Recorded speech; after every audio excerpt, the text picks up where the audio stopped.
गायत्री मंत्र को समझने के लिए आपको एक स्टोरी समझनी होगी। ये बहुत पुराने समय की बात है। एक बहुत अच्छा साम्राज्य था और उस साम्राज्य के एकदम एंड में कंट्री साइड में वहाँ पर एक ऋषि रहते थे। वो कोई आम ऋषि नहीं थे, उन्हें ब्रह्म ऋषि का स्टेटस यहाँ पर मिला हुआ था। वो अपनी छोटे से आश्रम में रहते थे, उनके कुछ शिष्य थे और उनकी नॉर्मल ज़िंदगी कट रही थी। तो एक दिन उनके सामने से उसी साम्राज्य के जो राजा है वो क्रॉस कर रहे होते हैं। वो अपने कुछ हज़ार सैनिकों की टोली के साथ जाते हैं और जैसे वो देखते कि अच्छा इतने बड़े ऋषि का यहाँ पर आश्रम है, तो मैं इनको जाता जाता प्रणाम कहता जाता हूँ। बेसिकली ऐसे ही होता था उस ज़माने में। तो वो राजा जी जाते हैं और वो उनके पास जाकर उनको प्रणाम करते हैं, उनसे हालचाल पूछते हैं। तो जो बेसिकली स्मॉल टॉक होती है वो उनके बीच में होती है। उसके बाद में तो वो बोलते हैं चलो अब मुझे आज्ञा दीजिए, मैं चलता हूँ अपने, मैं महल की तरफ जा रहा हूँ।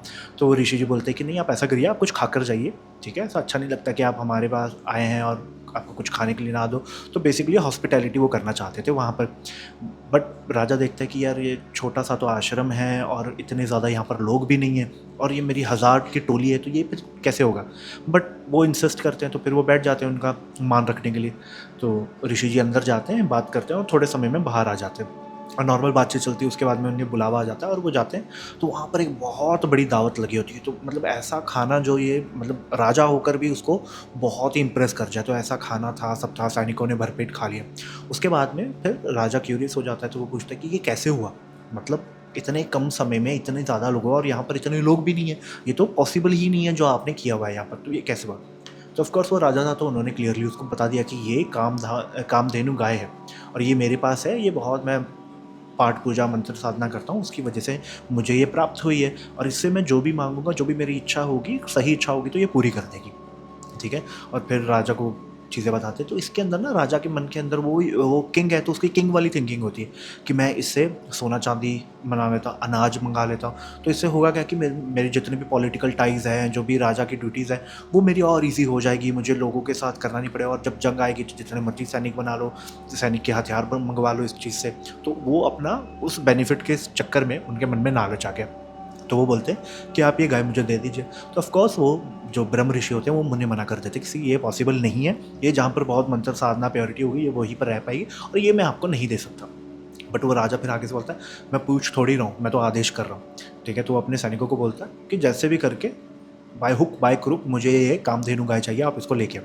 तो वो सैनिक आते हैं और वो गाय जो वो ऋषि के पीछे आ जाती है। तो ऋषि फिर थोड़ी सी साधना करते हैं और गाय को कुछ कान में बोलते हैं और फिर गाय के पेट में से ना बहुत हज़ार सैनिक निकल आते हैं, ठीक है। और वो दिव्य सैनिक होते हैं। तो ये इनकी जो राजा की टोली होती है, एक तो वो प्रिपेयर्ड नहीं होती कि ये कहाँ से आ गए। तो ये मतलब जो बहुत लंबा युद्ध चलना था, ये कुछ मिनटों में ही पूरी उनकी जो सेना है वो साफ़ हो जाती है। तो राजा का यहाँ पर अहंकार थोड़ा सा डैमेज हो जाता है। उनको लगता है कि यार मैं इतना बड़ा राजा हूँ, मैं इतना पावरफुल हूँ और फिर भी इसने मुझे यहाँ पर कुछ एक गाय से निकले हुए सैनिकों की मदद से हरा दिया और ऐसे उनकी इंसल्ट हो गई। तो वो यहाँ पर गुस्से से चले जाते हैं और मन में उनके होता है कि अब तो इनसे मैं बदला लेकर ही रहूँगा। तो वो पहले ऑफ कोर्स राजा के ना बहुत सारे कंसल्टेंट होंगे, तो वो कंसल्ट करते हैं कि ये पॉसिबल भी कैसे, क्योंकि राजा के मन में एक बात तो क्लियर थी कि अब यहाँ मैं 1000 की टोली लेके जाऊँ, 1 लाख की टोली लेके जाऊँ, यहाँ पर मैं फोर्स बाय फोर्स तो मैं इनको हरा नहीं सकता। तो अपने कंसल्टेंट से पूछता है, तो वो बताते कि वो नॉर्मल ऋषि नहीं है, वो महर्षि भी नहीं है, वो ब्रह्म ऋषि है। तो ये तपस्या की वजह से होता है। तो आप तपस्या करिए, आपको तपस्या से जो शक्ति मिलेगी फिर, या फिर आप इसको रहने दीजिए, आप इग्नोर कर दीजिए कि ऐसा कोई इवेंट हुआ था। बट उसको ना मतलब दिल पे लग जाती है वो बात। वो बोलता है नहीं मैं कर कर ही मानूंगा। तो बहुत सारी तपस्या करता है, ठीक है। और कहा जाता है कि वो हज़ारों साल तक तपस्या, तो हज़ारों साल मतलब लिटरली 1000 ईयर्स की, मतलब मेंटली। कभी कभी हम गेम्स खेलते हैं, कुछ करते हैं, तो समय बहुत ज़्यादा समय भी कम में निकल जाता है और कभी कभी किसी टास्क में लगता है बहुत ज़्यादा समय निकल। तो मेंटली वो अपने टाइम को कंट्रोल करते हैं और वो इतनी साधना करते हैं कि वो 1000 साल के लिए करते हैं। अब वही बात है, बट वो जो साधना का, जो तपस्या का जो इंटेंशन था ना, वो थोड़ा सा नेगेटिव था। तो बीच में क्या होता है कि इनके पास एक व्यक्ति आते हैं, तो बोलते हैं कि मैं उसी ऋषि के पास गया था, मैंने उनसे बोला कि मुझे स्वर्ग भेज दीजिए, ठीक है। और वो ऋषि ने मेरी बात मानी नहीं, तो आप भी एक बहुत बड़े ऋषि लगते हैं, आप मुझे स्वर्ग के ऊपर भेजें। तो ये बोलता अच्छा मेरे दुश्मन का दुश्मन, अभी वो किंग वाली क्वालिटीज़ उनके अंदर गई नहीं है, इतने साल हो गए तपस्या करते करते, वो एनर्जी उनके अंदर आ गई है, ठीक है। तो बोलते हैं अच्छा दुश्मन का दुश्मन मेरा दोस्त। तो फिर वो बोलते चल मैं तुझे अपनी शक्ति से स्वर्ग भेज देता हूँ। तो उसको वो स्वर्ग भेजने लगते, तो इंसान उठने लगता है हवा में।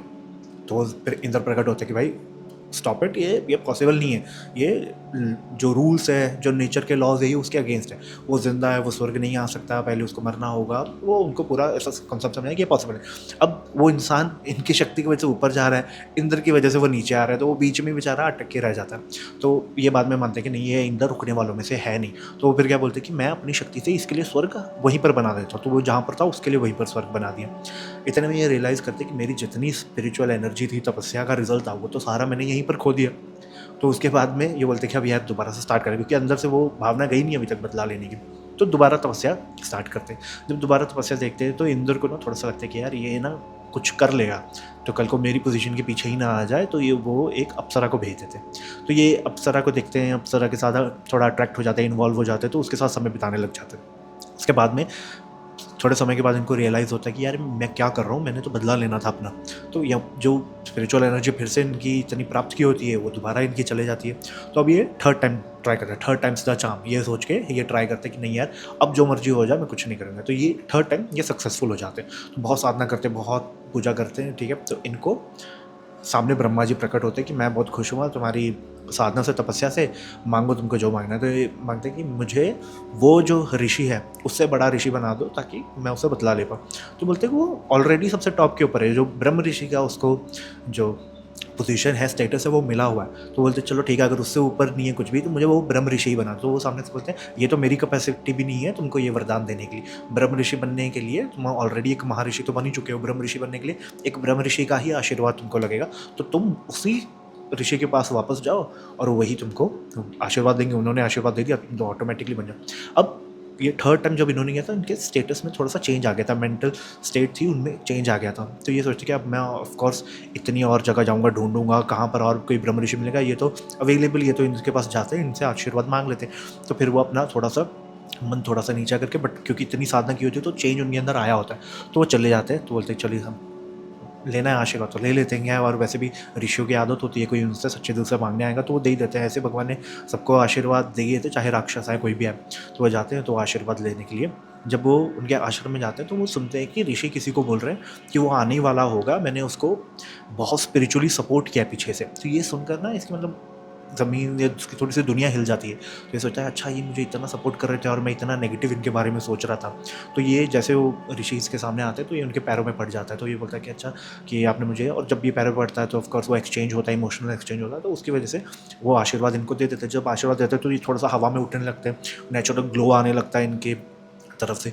और तब ये एक मंत्र बोलना स्टार्ट करते हैं। फिर ओम वर्ड आता है, फिर भूर भूर, तो ऐसा करते करते पूरा गायत्री मंत्र ये बोल देते हैं। और फिर वो जो गायत्री मंत्र था तब वो मिला, और तब ये दुनिया के सामने आया। तो यहाँ से गायत्री मंत्र की शुरुआत हुई और ये गायत्री मंत्र फिर लोगों को मिला।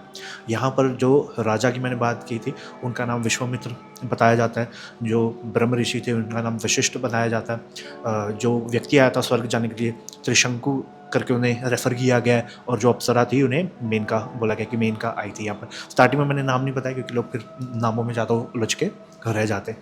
तो इस वजह से गायत्री मंत्र हमको मिला। अब थोड़ा सा इसको एस्ट्रोलॉजिकली समझते हैं कि गायत्री मंत्र है क्या, उसके बाद में इसको और सिग्निफिकेंस क्या है वो भी समझते हैं, और ये किन चीज़ों में हमें फ़ायदा देगा, और एंड में मैं आपको बताता हूँ कि एग्जैक्ट इसका प्रोसीजर क्या है कि किस वे में आप कर लो। अब ये गायत्री मंत्र इतना इंपॉर्टेंट है क्यों? देखिए गायत्री मंत्र हमें ऋग्वेद में मिलता है, और गायत्री मंत्र में सब भगवानों की एनर्जी यहाँ पर प्रेजेंट है। बट इसके जो प्रोजेक्ट मैनेजर है ना, मतलब जिसको इमीडिएट वो टास्क दिया गया है, वो यहाँ पर सवितुर बनते हैं। जैसे कि आप रुद्र नमकम चमकम आपने सुना होगा, तो जब आप चमकम करते हो तो उसके अंदर मतलब प्रॉपर एक लाइन आती है कि जो भी आप भगवान शिव से मांग रहे हो वो इंद्र के थ्रू आपको मिलेगा। तो मतलब उसके प्रोजेक्ट मैनेजर डिफरेंट है। तो यहाँ पर जो प्रोजेक्ट मैनेजर है वो सवितुर जी। तो सवितुर यहाँ पर उनको भी थोड़ा समझना होगा, और थोड़ा एस्ट्रोलॉजिकली समझते हैं। और ये 24 सिलेबल का मंत्र है, ठीक है। और इसको 24 हैंड मुद्रास के साथ किया जाए। जो इसका सबसे बेस्ट आइडियल वे है ना करने का, वो 24 हैंड मुद्रास के साथ है, वो करते तो जो आपका डिज़ायर रिजल्ट है वो मिल जाता है। वैसे भी मंत्र होते क्या, मंत्र is nothing but spiritual engineering इसे कहा जाता है। एक सही मंत्र सही टोन के साथ, सही वर्ड्स के साथ और सही डिलीवरी के साथ जब आप करते हैं, जो आपका डिज़ायर्ड रिज़ल्ट होता है वो आपको मिल जाता है। अब एस्ट्रोलॉजिकली इसका कैसे, बहुत ही सिंपल वे में मैं आपको समझाऊँगा। देखिए, अगर आप एस्ट्रोलॉजिकली जाएँ ना, तो इसका सीधा-सीधा कनेक्शन बनता है हस्ता नक्षत्र के साथ। हस्ता नक्षत्र के साथ बनता है, हस्ता नक्षत्र ऑटोमेटिकली पड़ता है कन्या राशि में, जो कि 6वें घर में पड़ती है काल पुरुष की कुंडली के साथ। तो ये सीधा-सीधा इफ़ेक्ट आपको 6वें घर पे देता है। प्लैनेटरी जो एसोसिएशन है वो चंद्रमा के साथ है। कारका यहाँ पर शनि है, तो मतलब ग्रह कौन से इन्वॉल्व हो रहे हैं? चंद्रमा आ गया, बुध ग्रह आ गया, शनि ग्रह आ गया। क्योंकि शनि कारक है ना, तो शनि इस वजह से आया। तो ये 3 ग्रहों का यहाँ पर बहुत ही स्ट्रॉन्ग एसोसिएशन यहाँ पर बन रहा है। और अगर आपने मेरी विष्णु सहस्त्रनाम वाली वीडियो देखी होगी, तो उसमें भी इन्हीं ग्रहों का एक कॉम्बिनेशन बन रहा था, बट वो आपके 10वें घर में आपको स्टेटस दे रहे थे विष्णु सहस्त्रनाम करने से। और ये गायत्री मंत्र करने से आपको 6वें घर की जो एनर्जी है वो आपको कंप्लीटली पॉजिटिव कर दी जाएगी यहाँ पर। तो ये सबसे ज़्यादा बेनिफिट इसका आता है 6वें घर के ऊपर। इस मंत्र के जो प्रोजेक्ट मैनेजर है सवितुर, उनके बारे में थोड़ा सा समझने से भी ना, तो हम समझ जाएंगे कि मंत्र कैसे फ्लो होगा आपके थ्रू, कैसे ये वर्क करेगा। सवितुर एक बहुत ही जोवियल हैप्पी गॉड शो किए जाते हैं, ठीक है। वन ऑफ द आदित्य इसमें आते हैं, सोलर डेटी के रूप में आप मतलब मानेंगे तो सूर्य की एनर्जी आपको उनमें मिलेगी। और वो बहुत ही ना जोवियल है, उनका जितना भी रिप्रेजेंटेशन है उसमें वो हंसी रहे होते हैं, वो एंजॉय कर रहे होते हैं। तो सबसे पहले तो आप अपनी ज़िंदगी में एंजॉय करना स्टार्ट कर दोगे, ठीक है। आप थोड़े से लाइट हो जाओगे, एंजॉय करना स्टार्ट कर दोगे। सवितुर को बोला जाता है कि ही एक्सेल्स एट माइंड गेम्स और anything that is done with hand. तो जो भी दिमाग के द्वारा गेम खेली जाती है या हाथों के द्वारा गेम खेली जाती है, उनमें सवितुर बहुत ही स्मार्ट है। तो मतलब आप भी मेंटली और फिजिकली आप शार्प होने लग जाओगे इससे। नेक्स्ट बोला जाता है, सवितुर को ये भी कहा जाता है कि सवितुर थोड़ा सा ट्रिक्स्टर है, फ्रॉडस्टर है और गैम्बलर है।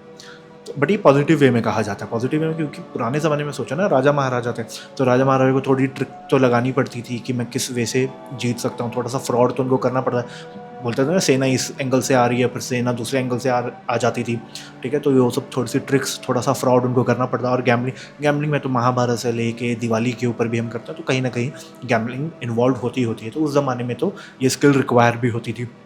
तो बेसिकली वो स्किल्स भी आपके अंदर आनी स्टार्ट हो जाती है। आप पॉजिटिवली अपना यूज़ करके दिमाग की कैसे आप वो प्रमोशन ले सकते हैं, कैसे आप आगे बढ़ सकते हैं ज़िंदगी में, कैसे आप अपने कर्जे से मुक्ति पा सकते हैं। ये जो प्रॉपर इन्वेस्टर माइंडसेट होता है ना, कि मैंने कैसे कहाँ पर क्या पैसा कब इन्वेस्ट करना है, ये कुछ लोगों का बहुत दिमाग चलता है, ये SIP ले लो, ये म्यूचुअल फंड ले लो, ये FD करा लो, ये सब यही वाला इसी घर का दिमाग है। और इसी ही सवितुर जी से ही उनको ये प्रॉपरली मिलता है। हस्ता नक्षत्र वालों में तो ये नेचुरली ही सबसे ज़्यादा पाया जाता है। एक और बात कही जाती है कि जो सवितुर जी है वो जिसे भी छूते हैं वो लाइट बन जाता है, गोल्ड नहीं, लाइट बन जाता है। तो मतलब बेसिकली आप भी थोड़े से लाइट हो जाओगे, आप एंजॉय करने लगोगे, चीज़ें समझने आने, एक रेडियंट ग्लो आपके अंदर से निकलना यहाँ पर स्टार्ट हो जाएगा।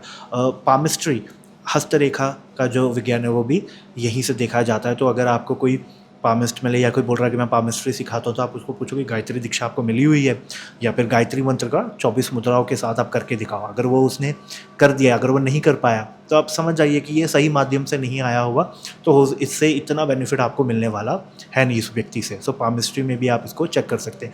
जो दुर्गा माता और महिषासुर की जो स्टोरी है वो भी यहीं से देखी जाती है। तो मतलब जो आपका एरोगेंस है, ईगो है, जो महिषासुर रिप्रेजेंट करता है, और दुर्गा माँ के माइंडसेट से आप इसको कैसे ओवर, सो ईगो, एरोगेंस, लथार्जी कि पड़े रहना पूरे पूरे दिन, तो उसको कैसे दुर्गा माता जो माइंडसेट यहाँ पर रिप्रेजेंट कर रही है, कैसे आप उसको ओवरटेक करते हो, वो भी इसी नक्षत्र है। तो आप इन सब चीज़ों के ऊपर भी जीत हासिल कर पाओगे।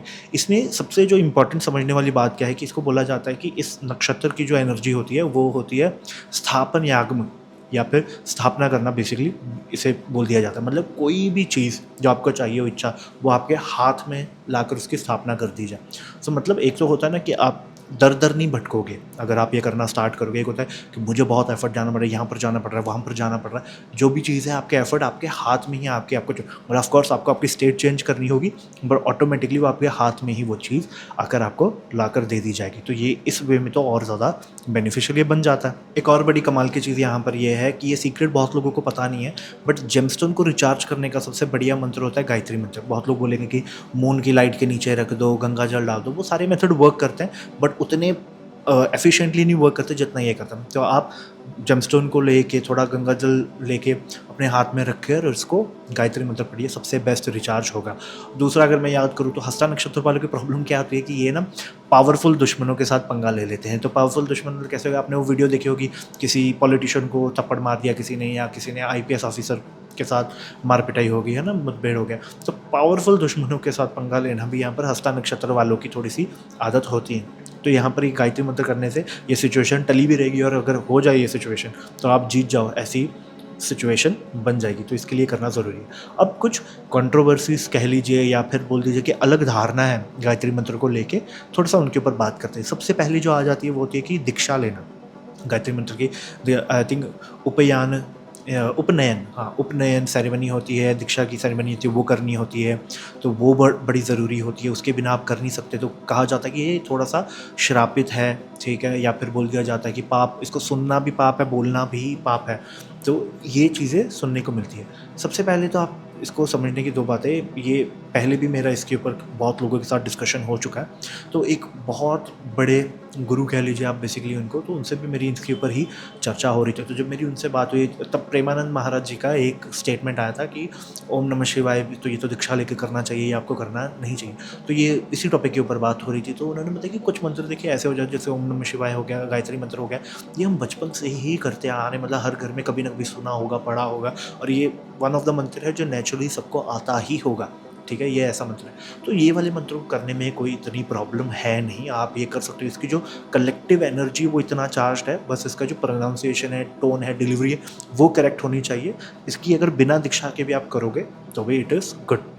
तो अगर उनकी मानी जाए तो आप ये फिर डेफिनेटली बिना दीक्षा के कर सकते हो। बट बहुत लोग होंगे उनके मन में फिर भी विचार आएगा कि दीक्षा ले। तो यहाँ पर ना ऑनलाइन अगर आप जाओगे तो गायत्री दीक्षा परिवार करके अगर आप सर्च करोगे तो ये बहुत इजी प्रोसीजर है, वो भी आप जाकर कर सकते हो। तो उसमें भी कोई डिफ़िकल्टी आपको आएगी नहीं, और थोड़ा सा एफर्ट डालना पड़ेगा, बहुत लंबा चौड़ा प्रोसीजर है नहीं, और आपको दीक्षा मिल जाएगी। फिर आप गायत्री में अगर आपको दीक्षा वाला एंगल आपको सताता है तो उससे भी प्रॉब्लम सॉल्व कर सकते हो।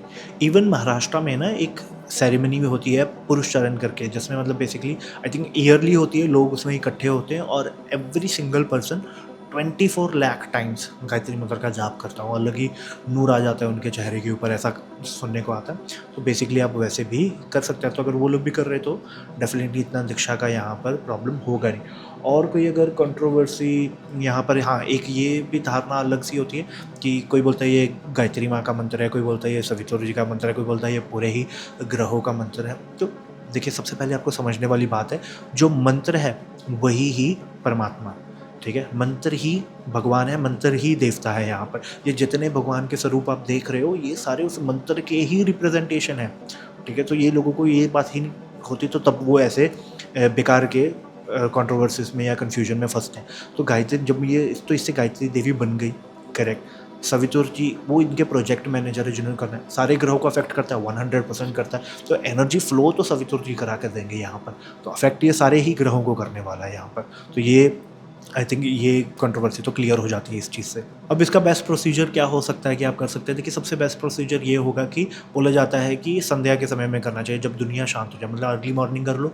या फिर इवनिंग में कर लो, जब थोड़ा वर्ल्ड साइलेंट हो, तब करने से इसका सबसे ज़्यादा रिजल्ट आता है। बट मेरा मानना है कि जब भी आपके मन में भक्ति भाव आए आप तब कर सकते हैं। तो कोई टाइम देखने की जरूरत, या तो आप एकदम नियम फॉलो करिए या एकदम ही नियम फॉलो बिल्कुल मत करिए, मिडिल का कोई पार्ट वर्क नहीं करना। तो जब एकदम दिल से भक्ति भावना निकले आप तब भी कर सकते हो सकता है कि आप हफ्ते बाद आप करो, कोई इशू नहीं है।